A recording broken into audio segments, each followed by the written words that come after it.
Thank you, Pastor Ray. So, usa ka dakong opportunity nga makabisita og balik og makatindog diri sa inyong pulpito. Og tinod na nga walay tao pa ni si Pastor Ray. Bado pa na itawag naman niya. Bado. Kaya ko ako sa word nga bad. O karon gudo na kay good naman. Saksi miyan niya nga dito sa Iligan City, maghatod na rin siya, mag-deliver na siya hupya. Yan, nasa lay bisikleta. Yan, yung hupya, nasa karton, gibutang sa loyo, yung i-deliver sa mga tindahan. Yan, katong nga tayo, mga Bible student pa man may, magdala ni siya mga reject, mga BO. Mga Bible student, mga kit-kit sa yung gidala nga mga kuhan, reject. Oo. Kami tikaon sa yung mga dinala. Walang excited may, malipay may nga makauli siya gikan sa mga tindahan nga iyang ikuag BO. Kami tigaon. O salamat no, gracias Ginoo nga grabe ang pagpanalangin. Amen? Okay, dito maglangan. Kaya ko tama na ko diri og 3:25. So manindong tang tanan palihog. If you have your Bibles, let us open your Bibles, our Bibles in the book of Acts, chapter 26. Acts chapter 26, verse number 16. 26, verse number 16, just only one verse. Ato ni siyang dunganon sa pagbasa. Okay, all together, read. But rise and stand upon thy feet, for I have appeared unto thee for this purpose, to make thee a minister and a witness both of these things which thou hast seen, and of those things in the which I will appear unto thee. Okay, let's pray. Lagi itong Amahan, dalaygon ikaw, Diyos. Salamat, Lord, sa imong mga katuyuan, sa imong mga plano. Salamat, Amahan, nga ikaw nagagiya ka namo, nagaprotektar ka namo, ikaw adunay kabubuton sa among kinabuhi. Lord, tuguti nga ikaw mahimaya karong kahaponon. O Diyos, gidala ko nimo diri, nga adunay katuyuan Amahan, o gamitay mong alagad, ikaw Ginoo hatag og pulong og mensahe, panalangini Lord ay mong mga katawhan diri sa pigkarangan. O bani kami Ginoo, ikaw maga-empower sa matag usa kanamo in Jesus name. Amen. Okay, may be seated. So atong isgutan karon is about God's purpose in your life. God's purpose in your life. This passage shows us about Paul's testimony as he spoke before King Agrippa. Mani nga time nga ni atubang siya o nagtindog siya atubangan ni King Agrippa sa pagtubag sa mga Hudiyo who wrongly accused him.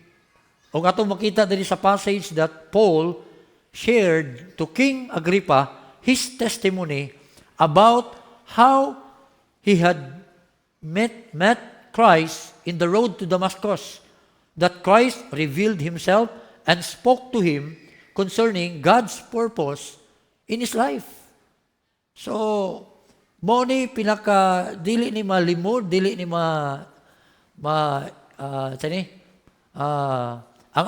ang testimony sa kakristohanon. Kay mo kani ang panghitabo niya diha sa Ginoo. Gani ko yung itong tanahon sa verse number 4, diri nagsugod si Pablo og sulti sa iyang testimony. Verse number 4, mean siya, my manner of life from my youth, which was at the first among mine own nation at Jerusalem, know all the Jews. So kabalo yun tanang mga Hudiyo sa background ni Saul, kay Saul pa man siya sa una, gikan pa sa iyang pagkaulitao. Verse 5, which knew me, na nakaila sila from the beginning, if they would testify, kumusulti lang sila, that after the most straightest sect of our religion, I live a Pharisee. So kabalo ang mga Hudiyo nga, usa siya ka Parisiyo. Ug ang Parisiyo, stricto kay na nga reliyon nga nagsunod sa balaod ni Moses. Ug tanawa ang iyang kinabuhi in verse number 11, amambak na lang ta. And I punish them. So ang trabaho ni Saul, kaniyadto, Nagasilot siya sa mga disciples. Yan gipang silutan ang mga Christians in every synagogue. Imagine, every synagogue, matag sinagoga, hate kay ni Saul ang mga Christian. Hate kay ni Saul ang mga followers ni Christ. And compel them o bipugos kanila sa pagpasipala. Ug, ingon nga napungot sa hilabihan, batok, imagine, napungot sa hilabihan. Grabe ang hatred sa mga Christian. Napungot sa hilabihan, batok kanila, ako milutos kanila, bisan ngadto sa langyaw nga mga syudad. Verse 12, sa mao nga panahon, samtang ako miadto sa Damasco, uban sa otoridad, ug sugo, gikan sa pangulong mga pare, sa kaudtuhon, o hari, ako nakakita diya sa dalan, ug usa ka kahayag, gagikan sa langit. Sa so, nga time nga diin, he is in the road to Damascus, nakatagbo siya, grabe kahayag, siga, mas siga pa sa adlaw, ug nangahulog sila silang gisakyan, ug ani nga time, nakadungog siya tingog, gikan sa langit, nakadungog siya tingog, nga siya rin nakadungog, ay ang mga kauban, wala makadungog. And in verse number 4, ug sa diha nga kami tanan nangahulog sa yuta, ako nakadungog, ug usa ka tingog nga nakigsulting kari kanako, ug nagaingon sa Hebrewanon nga pinulungan, Saulo, Saul, Saul, why persecutest thou me? It is hard for thee to kick against the pricks. Verse 15, and I said, yun siya, who art thou, Lord? And he said, I am Jesus, whom thou persecutest. Ako si Jesus, nga imong ginalutos. Huh? So kung kita ang mga Christian, kita ang mga disciple, pagalutuson sa mga believer, susama na nga ilang ginalutos si Ginoong Kristo. Kaya atong kita lang ang ngalan, dili atong ngalan, kundi ang ngalan ni Ginoong Kristo. Ang atong giwali, dili atong ngalan, kundi ang ngalan ang atong giwali. Kung nasakitan ka, nainsulto ka, mas labaw na siya. Huh? I am Jesus, whom thou persecutest. And verse number 16, apan mayon si Kristo niya. Munituyo nganong si Kristo nakihibalag niya. But rise, tindog, stand upon thy feet, for I have appeared unto thee. Kaya ako nagpakita diha kanimo. For this purpose. Amen? Nay katuyuan ang Ginoo sa kinabuhi ni Saulo. For this purpose, to make thee a minister and a witness, both of these things which thou hast seen, and of those things in the which I will appear unto thee. Ang bakla sa verse 18, unsa may trabaho niya? To open their eyes, to turn them from darkness to light, and from the power of Satan unto God, that they may receive forgiveness of sins and inheritance among them which are sanctified by faith that is in me. Kung ang pagbuot ni Saulo ang iyang sundon, iyang pamatyon ang mga Christian. Pero kung ang pagbuot sa Ginoong matuman, siya ang muabli sa mga mata. Siya mupatalikod kanila gikan sa ngit-ngit ngadto sa kahayag. No? Ang will sa Ginoo niya, ang purpose sa Ginoo niya, that they may receive forgiveness. That's why Paul became an apostle. Paul was called by God to become an apostle to the Gentiles. Ang atong text verse na sa verse 16, kanang pagsulti niya, for this purpose. Mean si Kristo, I have appeared unto thee. Wala ba ka masayod, Christian, nga si Kristo nagapakita usab diha kanimo. Si Kristo nagpaila diha kanimo. Atong adlaw nga diin gisultian ka sa maayong balita sa kaluwasan. Imong nahibalag, imong naila, imong nakita, nadawat si Kristo sulod sa imong kasing-kasing. O wala ka naluwas, nga walay katuyuan. Na kay purpose, man? Kung ang Ginoo na ay purpose ni soul, you too have a purpose in life. Your life has a purpose. Na katuyuan ang imong kinabuhi. Bisag unsa estado nimo, na ay purpose ang Ginoo sa imong kinabuhi. You are God's creation, binuhat ka sa Dios, anak ka sa Dios, and God has a purpose for your life. Kaya pangutana, do you know the purpose of God in your life? Kabulo ka ba sa katuyuan sa Ginoo sa imong kinabuhi? What is the purpose of God? What is the purpose of God for you? Unsa kay plano sa Ginoo nimo? Have you already discovered the purpose of God? Kani sulti pa ang Bible sa 2 Timothy chapter 1 verse 9. Diya sa screen. 2 Timothy chapter 1 verse 9. Who hath called us and saved us with an holy calling. You were saved, you were called with an holy calling, not according to our works, but according to His own purpose and grace. According to God's purpose. So na purpose ang Ginoo sa imong life, which was given us in Christ Jesus. Salamat ko that I have already discovered God's plan, God's purpose in my life. So, ano man, tungod kay, sa dihang, naako sa second year college. So, akong nabati ang tawag si Ginoo. Sa dihang si Pastor Paul, Sunday night, di ko kalimot, nagwalig siya sa 2 Peter, si 1 Peter, about the second coming of Christ, nga kaling kalibutan, pagatunahon, pagasunugon, matapos ni. God spoke to my heart. Kung nasa kong kasing-kasing, ang Ginoo nagkistorya nako, you need to go to Bible school. I want you to be a pastor. O tungkol na ito nga preaching, naka-decide ko, Lord, I will surrender my life. I will go to Bible school. O daghay mga circumstances nga diin, purhiba nga diin, ang Ginoo nagtawag yun nako. Ano man, tungod kay, nag-eskwela mo ko ato nga time sa MSU IIT, di naman mosulod sa kung utok ang mga lecture sa maestra. Di na ko kasabot. Mas malipay pa ko nga mahuman na mong klase, kay dito mi sa loan, sa grass, mag-suluwining, mag-Bible study, pero sa nang masulod na og room, parang layan ako.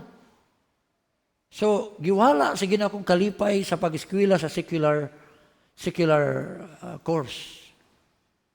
Ug dito ko, i-transfer ko eskwelahan sa Bible School. Education akong gikuha sa IIT, nibala na po ko lang education, kay pastoral education naman po. Kunting sukuha kay sa kong mama. Anong muundang ko sa kong pag-eskwela sa secular. Ano man, tungod kay, nabati na ko ang tawag sa Ginoo.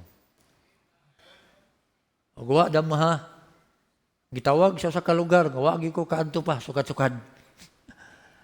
Naabot kong Negros Oriental, Tanay City, walay parinti. Nagsugod sa zero, walay tao. Grasya sa Ginoo, gipanalanginan. Grasya sa Ginoo, ang Diyos nagtukod sa church building, parsonage, na yung mga tao nga nagpaluyo sa baluhaton. Nagpadayon sa pag-support sa mga missionaries. Amen? Christian paminaw, ang pangutana, does God wants you to be a pastor? Does God wants you to be a missionary? Have you discovered the purpose of God in your life? Does God wants you to be a pastor's wife? Does God wants you to be a full-time church worker? Tingali, wala kang gitawag sa Ginoo. Ang purpose sa Ginoo nimo dili magpastor, di magmissionary. Pero tingali, full-time church worker. Nga magpaluyo, mutabang sa baluhaton, sa pastor diya sa iglesia. Or does God wants you to be a full-time supporter of the church? Full-time supporter of the church. Kaya yung galitang full-time supporter, wala na nag-isot og kwarta. Wala na nag-isot og giving. Amot pasabot, tanang activity sa church, imong suportaran. Tanang program sa church, imong suportaran. Naa ka nagpaluyo sa pastor, that is full-time supporter of the church. Nagtabang sa need, nag-supply sa need. What is your calling? What is your purpose? I believe, wala kang giluwa sa Ginoo nga para mahimo na kang dekorasyon. Amen? Nagi katayuan ng Ginoo nimo. Kung ang Ginoo na katayuan ni Saul, napoy katayuan ng Ginoo sa atong kinabuhi. Karon atong isgutan. Una, God's purpose can be discovered. God's purpose in your life can be discovered. Imo na makaplagan. Now, daghay mga butang. Una, you can discover it through His Word. Through His Word. Amen? Pinagi sa iyong pulong. Diyan mo makaplagan. Why? Kaya Ginoo makigstorya nimo sa matag pastor nga magtindog diri, preacher nga magtindog diri, magdala sa pulong sa Dios. I believe ang Ginoo makigstorya sa imong kasing-kasing. No? Ang Ginoo mo lead nimo, ang Ginoo mo direct nimo through His Word. Kaya ko bitaw, kano sa amo ko naka-design nga magsuwila kong Bible school. Sa din na-convicted ko sa mensahe sa Ginoo. Na-convicted ko sa preaching. Plus, sige pa kong atin og youth camp. Di mahitabo, nga di ko kahilak mag-forward ko. So, ang Ginoo nag-istorya na ko. Through His Word, you can discover the purpose of God in your life. And number 2, God's purpose can be discovered through the urge of the Spirit. Kung Kristohanon ka, nakaibala ang Espiritu. No? O kung bala ang Espiritu, muna mo convictar nimo. Ang Holy Spirit muna mo lihok nimo. Be sensitive to the Holy Spirit. Gamiton sa ng balaang Espiritu ang pulong sa Dios nga maka-decide ka kung unsay gusto nga decision sa Ginoo nga para nimo. So, it can be discovered through the urge of the Spirit. Dasigon ka, aghaton ka sa balaang Espiritu. Because the Holy Spirit is a person. Amen? He lives inside your heart. Nasa diha, usa sa kapersona. Nasa emotion, will, and intellect. The Holy Spirit will move in your heart. Christian, discover the purpose of God in your life. I don't know. Ang Ginoo rin nasayod, o ikaw rin nasayod. Then, number 3, God's purpose can be discovered through circumstances. Circumstances, mga panghitabo, amen? No? Mga panghitabo. Na ito'y Sunday school teacher na mo dito sa Iligan. Yung people pa ko, Bible student pa ko. Nakita lang ko ang mga Sunday school teacher na mo nga naay potential nga pwede mag-work, pwede mag-mission sa laing lugar. Ug tungod ato nag-pray ko sa Ginoo, Lord, taog ganing mga adults na mo sa church nga mahimong missionary. Taog ganing among mga adults nga maggamit sa laing lugar. Ug naay mga panghitabo. Naay mga panghitabo nga sa mga Sunday school teacher na mo nga namatyan siya anak. Tungod kay ang iyang anak nikabot atong gunting nga katugaling pag-tailoring katong bugat kayo nga kan. Unya nahulog sa hita. Dili sa iyang anak. Nisirit ang dugo. Napunog dugo. Dugay kay nakita lang sa mud. Kaya di mo na makita naman sa hita ang gisi. Huwag namatay ang anak. Huwag sukad adto. I believe ang Ginoo na mensahe niya. No? Ibaligya niya ang iyang business. Baligya niya ang balay. No? Kaya gusto siya mag-mission sa kalugar. Kita niya nga gitawag siya sa Ginoo. O gidala siya sa Ginoo sa kalugar. O gipanalanginan sa Ginoo dako kay siya ministry. Na yung mga circumstances, amen? Nga lihukon sa Ginoo, buhaton sa Ginoo para i-lead ka niya sa katuyuan sa imong kinabuhi. Tingali, dugay na ang Ginoo naglihok nimo, pero nagpatay mali ka lang. Ay nagpabuta nga napay mas grabe nga trahedya, mahitabo nimo, unya ra ka mutubag sa tawag sa Ginoo sa imong kinabuhi. No? O sa pareha ko sa akong pag-eskwela, no? Circumstances nga ako, wala ko'y kalipay sa secular, di na ko kasabot sa lecture sa maestra. Na yung mga ningana. Di na ko kaagwanta. Dili pwede dunganan ako ang Bible school niya. Dili ko sa secular. Niundag ko sa secular. Ni-focus ko sa Bible school. Circumstances. God's purpose can be discovered. Number 2, sa oras. Okay. Number 2, not only that, but God's purpose can bring, living in God's purpose can bring abundant blessing in your life. Living in God's purpose can bring abundant blessing in your life.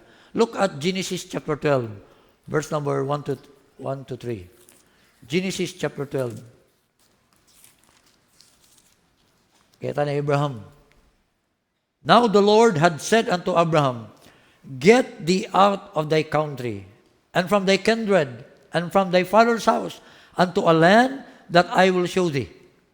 So naay plano ang Ginoo sa kinabuhi ni Abraham. Muna purpose sa Ginoo sa kinabuhi ni Abraham. Nga biyaan niya iyang lugar na natawan. Biyaan niya ang Ur of Chaldees. O yun ang Ginoo, I will make thee a great nation. I will bless thee, and make thy name great, and thou shalt be a blessing. And I will bless them that bless thee, and curse him that curseth thee. And in thee shall all families of the earth be blessed. Be blessed. So, nakita ni Abraham kung siya'y purpose sa Ginoo niya. Og iyang gibuhat ang katuyuan sa Ginoo sa iyang kinabuhi. Tanawa, kung wala pa si Abraham ni obey, kung wala pa si Abraham na minaw sa calling sa Ginoo, na ba'y ma-establish nga nasod nga Israel? Oh? Mudagan ba ang mga Hudiyo na ba'y kaliwatan? Na ba'y mahimong bantugan nga nasod? Wala. Oh?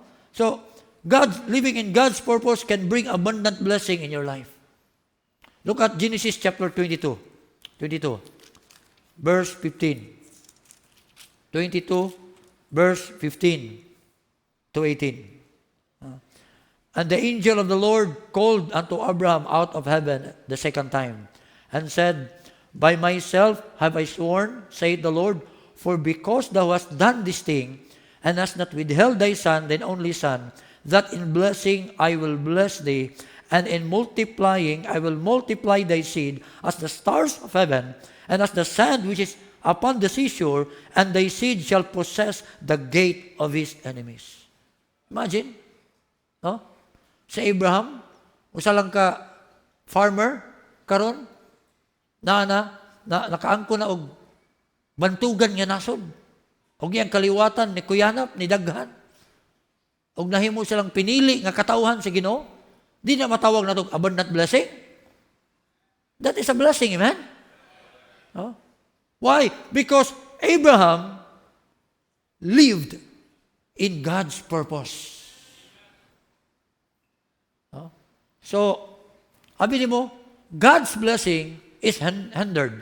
Ang panalangin sa Ginoo nababagan. Ang tubag sa Ginoo sa imong ampo wala gihatag. Kabalo ka ano? Because your life is not serving God's purpose. Because your life is not serving God's purpose. Tikali mo na hinungdan ng panalangin sa Ginoo nababagan sa imong kinabuhi. Nga gusto ta ang Ginoo mo multiply sa imong blessing. Gusto ang Ginoo mo gamit nimo pag-ayo. Pero wala ka nagkinabuhi diha sa plano sa Ginoo sa imong kinabuhi. Wala ka sa katuyuan sa Dios. If your life is not in line with God's purpose, then abundant blessing will be impossible. Like Jonah, di ba? Jonah. Gitawag siya sa Ginoo, moadtog Nineveh. Nineveh. Magwali sa dito.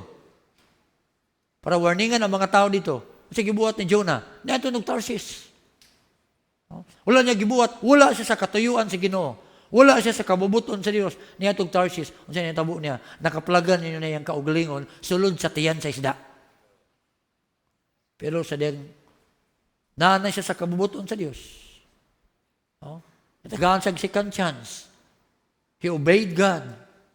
O karon niadto siya Nineveh. Unsay blessing niya? Tanang mga Ninevites naghinulsol. Hasta ang hari nagpuasa. Og gispare ang Ginoo, gispare sa Ginoo ang nasod nga dili niya ilaglag. Og wa gilaglag si Ginoo ang Nineveh. So ato makita nga God's purpose can bring abundant blessing in your life. Is your life today serves God's purpose? Imo bang kinabuhi? Nag-serve sa katuyuan si Ginoo? Ikaw rin makatubag ka na higala, amen? Ikaw rin kabalo na. No? I believe, no? Moabot ng mga dagkong panalangin sa imong kinabuhi. Basta naalangyog ka sa katuyuan si Ginoo. Dili imong kaugalingong katuyuan. Living in God's purpose can bring abundant blessing in your life. Then number three. God's purpose can bring real joy and satisfaction in life. Look at Acts 13 verse 52. Acts 13 verse 52. And the disciples were filled with joy. Filled with joy. Kaning kalipay nato by degree ni siya. Gali na gitawag sa Bible nga fullness of joy. Kani filled with joy and with the Holy Ghost. Nawagin sa 1 John chapter 1 verse 4. 1 John chapter 1 verse 4. And these things write we unto you. Kani mga butanga gisulat ko nga kaninyo that your joy may be full. Kanang gisulat sa Ginoo diha nila, mo na purpose sa Ginoo nila. That your joy may be full. John 15 verse 11. John 15 verse 11. These things have I spoken unto you, that my joy might remain in you, and that your joy might be full. Be full. Na-experience na ba nimo sa imong kinabuhi nga grabe ang kalipay nga imong nabati? Nakaabot na ba ka sa peak sa imong Christian life nga grabe nimo ka lipay sa imong kasing-kasing? Nakikatagbawan. Kanos ano mahitabo sa dihang naka sa katuyuan si Ginoo? Sa nagbuhat ka, nag-serve ka sa katuyuan si Ginoo sa imong kinabuhi. So, mao na'y tinuod nga katagbawan. Gani si Christ, ato makita, ato ta sa Hebrews Hebrews chapter 12 verse 2. Hebrews chapter 12 verse 2. Looking unto Jesus, the author and finisher of our faith, who for the joy, na ay joy diha nakabutang, that was set before him, endured the cross, despising the shame. Gilansan niya sa cross. So, si Kristo, bisan siya, he was not happy in his situation, kina siya sa suffering, nasa sa pain, gilansang iyang kamot, ang iyang tiil, gibutang siya tulong kang karuna, dagan siya samad sa iyang lawas, naaga sa iyang mga dugo. He is not happy in his situation, but he had joy in his heart. Why? Because he served the Father's purpose in his life. Mamatay will sa Father niya. Nga malansang siya. Nga mamatay siya. Hapit niya, wala sunda ang katuyuan sa amahan diha niya. Kaya di ba nihangyo siya, Lord, remove this cup from me. But not my will, but thine be done. Amen? Not my will, but thine be done. Christian, discover God's purpose in your life. And I believe, kung nalakas katuyuan si Ginoo, you will be satisfied. You will be satisfied in life. Amen? Nakikatagbawan, nga dili mahatag sa material nga mga butang. Kalipay nga gikan si Ginoo, puno ng imong kasing-kasing. So, God's purpose can bring real joy and satisfaction in life. Then, the last. God's purpose can be a great blessing to others. Mahimo kang dakong panalangin nga sa uban. Amen? Di lang ikaw may mapanalanginan, kundi mahimo kang channel of blessing. Basta ang imong kinabuhi, nagsunod, nagkinabuhi sa katuyuan si Ginoo. Si Paul, nahimo siya dako nga panalangin. Dagan siya mga churches nga natukod. Nahimo siya apostle to the Gentiles. Dagay na save sa iyong ministry. O dagay na himong mga elders, mga missionary. Kasagaran sa mga book sa Bible, sa New Testament. Si Paul mo'y gigamit sa Ginoo sa pagsulat. Mga letters. God's purpose can be a great blessing to others. Why? Because you can provoke others unto good works. Kung naka sa katuyuan si Ginoo, sa plano si Ginoo sa imong kinabuhi, makahagit ka sa uban sa pagbuhat ug maayo. Makahagit ka sa uban sa pagpangalagad si Ginoo. Makahagit ka sa uban nga mag-faithful sa church. Makahagit ka sa uban nga mangabig og kalag. Makahagit ka sa uban nga muhatag mong support sa ministry. You can provoke others unto good works. You can provoke others to believe in God, to have faith in God. Makahagit ka sa uban nga mosalig sa Dios. Kaya makita nila sa imong life, amen? Makita nila sa imong kinabuhi. Sa muna'y blessing. You can provoke others to faithfulness. To faithfulness. Christian paminaw, di na to usika ng panahon. Jutay na lang tagpanahon. Time is limited, amen? Nag-text ang angel na ko kagahapon. Ito, happy na mabalik si Ginoong Kristo, amen? Grabe ang mga linog. So, you can provoke others to have faith in God. Sumala, di ba? Di pa makapa-challenge na to, nga musalig si Ginoo sa kinabuhi ni Shadrach, Meshach, Abednego. They serve God's purpose. Wala sila miluhod sa gitukod ni King Nebuchadnezzar nga ribulto. Gilabay sila sa furnace of fire. Gilabay sila sa kalayo. Wala sila nga sunog. O miyon si King Nebuchadnezzar, di ba tulo to kabog atong gitambog sa kalayo? Anong upat naman sila? Kaya upat, the Son of God. Magkapa-challenge sa itong faith. Amen? That we must stand sa atong pagtuo sa Ginoo. Adita mahadlok sa mga maglutos nato. Magkinabuhi ta para sa Ginoo. Di ba na-challenge ta? Na-provoke ta silang life? Mao po na kung kita naa sa katuyuan sa Ginoo. We can provoke others to have faith in God, to be faithful. You can provoke others to love God, to love the ministry, to love souls. You can provoke others to obey God and to serve God faithfully. Amen? Faithfully.